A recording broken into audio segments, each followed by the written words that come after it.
This is The Weekly on ClickOrlando.com with Justin Warmoth. Good morning, I'm Justin Warmoth. It is the first Sunday of the NFL season, and fans in more than 30 states can place legal wagers on their favorite matchups.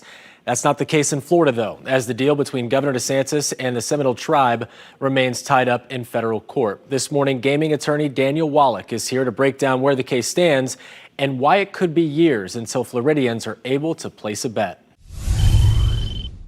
A year ago, a federal court judge in the District of Columbia invalidated the compact, which had provided for both retail sports betting on tribal lands as well as statewide online sports betting. The court decision ruled that the online aspect of it violated federal law, and the judge invalidated the whole compact as a result. So right now, that litigation is proceeding to the Court of Appeals in front of the D.C. Circuit Court of Appeals. A briefing schedule was issued about 4 weeks ago or so, and now the parties are engaged in filing legal memoranda setting forth their positions.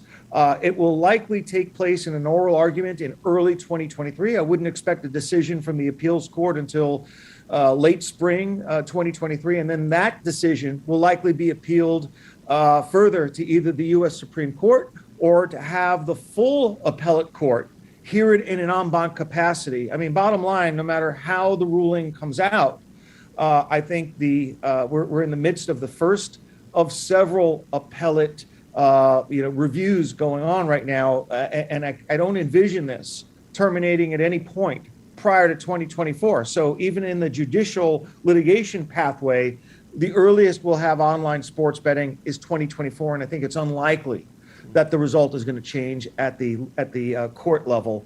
The clearest path to sports betting in Florida is in all likelihood through the ballot initiative process. This year in California, voters are going to vote as to whether they want to legalize retail sports betting and online sports betting. In all likelihood, Floridians are going to get the same opportunity at the ballot in November 2024. That seems, at least at this point, to be the most realistic path forward for both retail and online sports betting, which means, as a practical matter, the first legal bet in Florida likely won't be made until 2025, 2.5 years from now.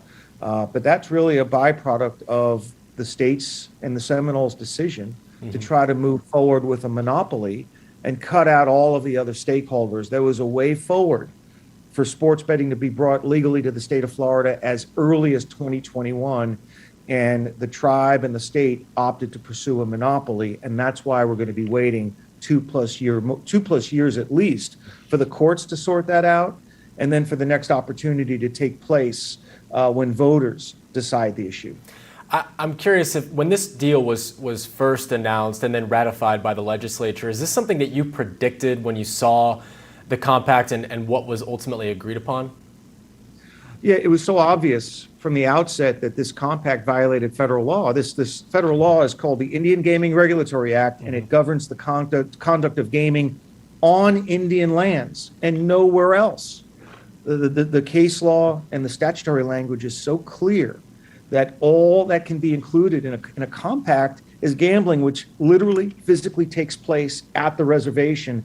And by including online/internet sports betting within the compact, the state and the Seminole Tribe exceeded the boundaries of what was allowed by federal law. And now we're in this litigation cycle where, number one, we've already got a ruling that went exactly the way I predicted. And the appellate ruling is highly unlikely to change. So the state will have cost itself a minimum of $500 million a year in tax revenues by improvidently pursuing a compact that granted the Seminole Tribe exclusivity and control over all of sports betting, rather than try to do it outside of the compacting process and provide opportunities for all stakeholders in Florida, including the Seminole Tribe. There's no question the Seminole Tribe are going to be the most important and influential stakeholder in the process, but they're not the only ones. And I think very, very few experts saw it the way that I did. But as somebody who follows, federal law and is an experienced appellate lawyer and gaming lawyer, this had all the hallmarks of being a federally flawed compact by virtue of the fact that it permitted something that federal law does not allow, which is gaming outside of Indian lands. Now that IGRA, which is the Indian Gaming Regulatory Act, that's what you're referencing here. Does it matter that in this new wave of sports betting, this mobile platform, does that not play a role into all this? No, not at all, because IGRA has a jurisdictional limitation on where gaming activity can take place. The other states that do online sports betting, that place the servers in a specific location and declare that that's where the bet takes place, that's all governed by state law. We're here now under a federal legal regime, and that federal legal regime requires that all of the gaming activity, the placing of the bet and the receiving of the bet take place exclusively on Indian lands. So, the mechanisms and the definitions that other states use under state law simply do not matter under the Indian Gaming Regulatory Act. And there's a long line of case law that sets forth the proposition that internet wagering is outside the boundaries of Indian lands. And that's precisely why a group of tribes is pursuing an amendment to the statute at the congressional level to change the definition of what Indian lands means to encompass internet sports wagering when the server is located on tribal land. That statute was written in the mid-1980s at a time before the internet became such an important part of American life and American commerce. And the statute itself does not evolve with the times. The statute has to be changed by an act of Congress to accommodate this new form of wagering. It's as simple as making a modification to the federal law and having Congress broaden the definition of Indian lands to pursue or to accommodate internet sports betting. It's not up to the courts to rewrite statutes to set forth something that wasn't included or anticipated by the original statute. So how are the tribe and the Department of Interior, how are they navigating this, and what's their defense? Are they in lockstep?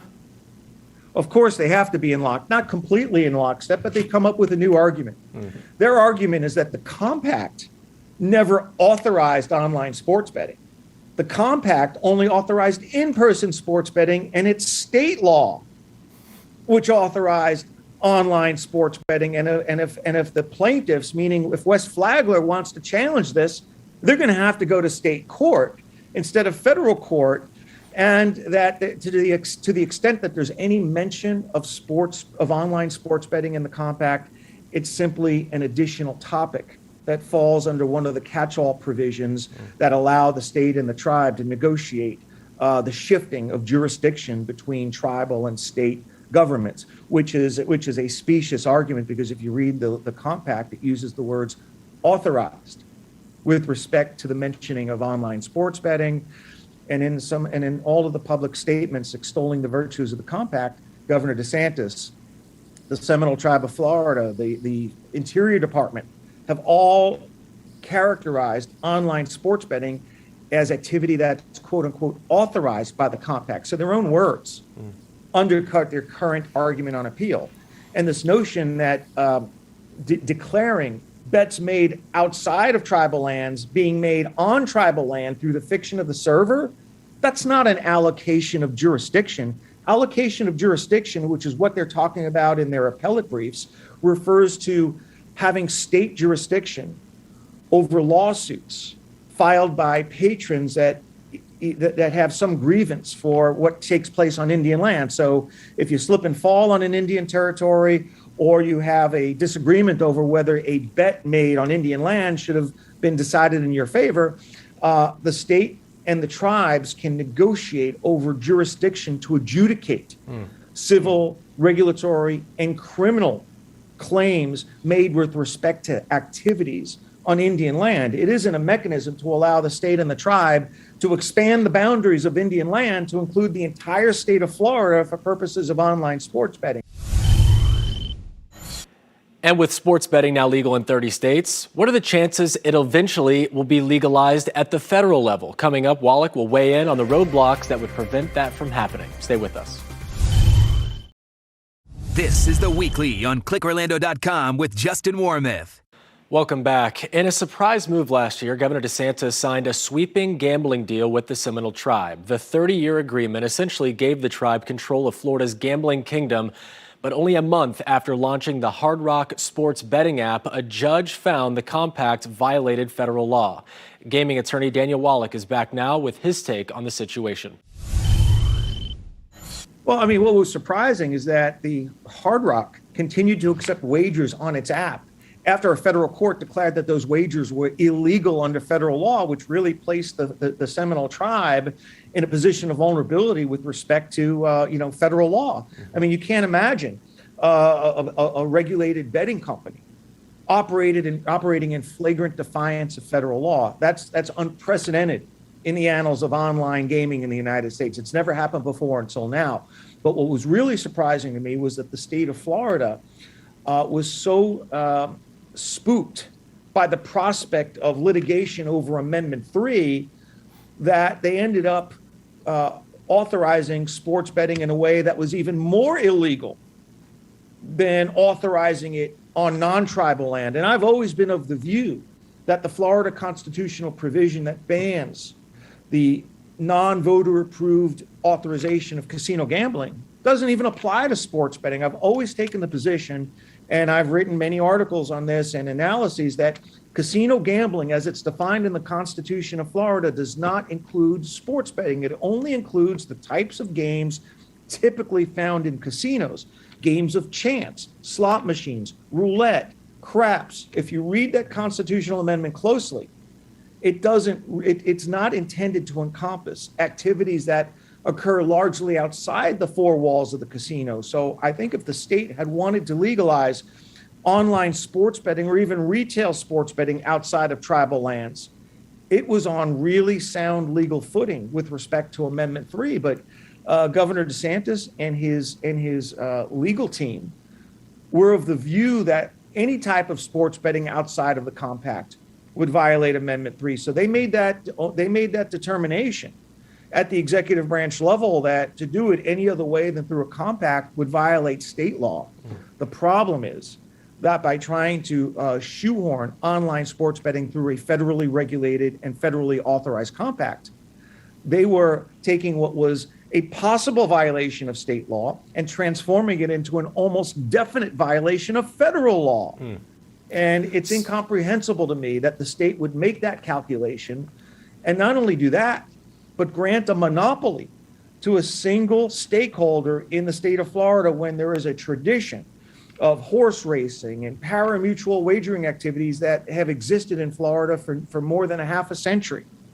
And to have marginalized and disenfranchised this entire stakeholder group simply to satisfy one operator is incomprehensible to me. And to think that they made this bet on federal law being the vehicle when federal law only allows gambling within Indian lands, I think is a major failing and a major miscalculation, not only on the part of the Seminole Tribe, but on the part of the state of Florida for buying this argument of the server hook, line, and sinker, when it was clear to me, if you read the statute and you've taken a look at any of the prior decisions that have addressed similar issues, it didn't have a snowball's chance in hell of passing muster with a federal court judge. I mean, you can convince some of the state lawmakers, you can convince the governor, but you can't fool an Article 3 federal judge that doesn't have any political stake or interest in the controversy. Once it gets to federal court, that's the great equalizer. And these arguments that don't even pass the giggle test,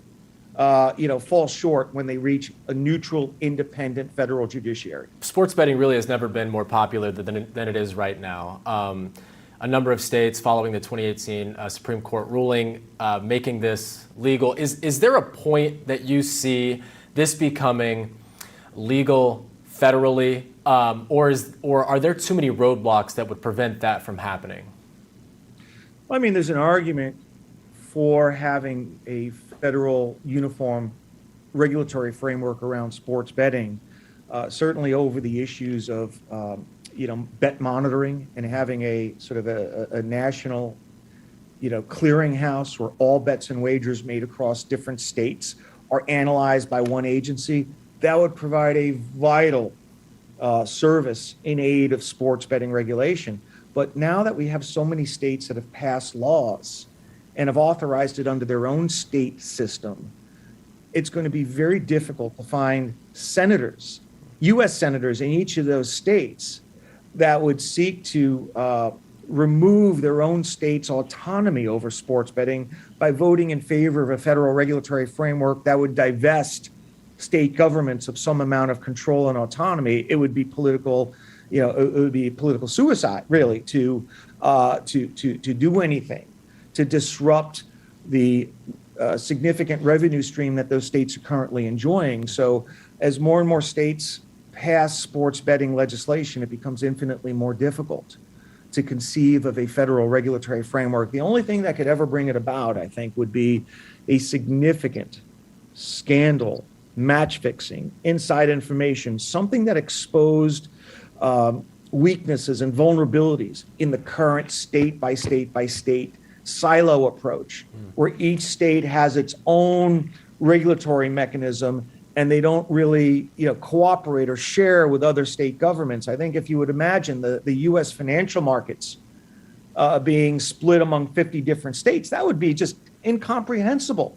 There needs to be some kind of overarching monitoring system, regulatory framework, which is part and parcel of what you see in the financial markets. But because states primarily determine whether certain types of gambling are to be legal, states typically control gambling activities that take place within their own borders, as they do with horse racing, casino gambling, the state lottery. What makes sports betting infinitely different is that there's this inherently interstate component to it, this global component to it. It's not something that is contained entirely within the state. You're wagering, if you're a Florida resident, wagering on games taking place all over the world. There's very little a Florida regulator can do to safeguard the integrity of games that are being played in Illinois, New York, or California. This is extremely different than regulating activities that take place within the four walls of a casino, like a slot machine, where you can basically look and open up the back of the door and look at the code. Sports betting is so different than any of those other activities, but politically and practically, it's going to be difficult to put the genie back in the bottle with 35 out of 50 states having approved sports betting. It's a significant ask to go back to those federal political leaders in those states and say, please pass something that usurps your own state's autonomy over sports betting. It's just not going to happen, barring or without a significant scandal. Now, regardless of where things stand on the gambling front, News 6 is kicking off the first Sunday of the NFL season with a big-time doubleheader. New England at Miami kicks off at 1, followed by Kansas City at Arizona. Should be fun. For more information on the future of sports betting in Florida, just head to clickorlando.com/weekly. I'm Justin Warmoth. Hope you have a great Sunday.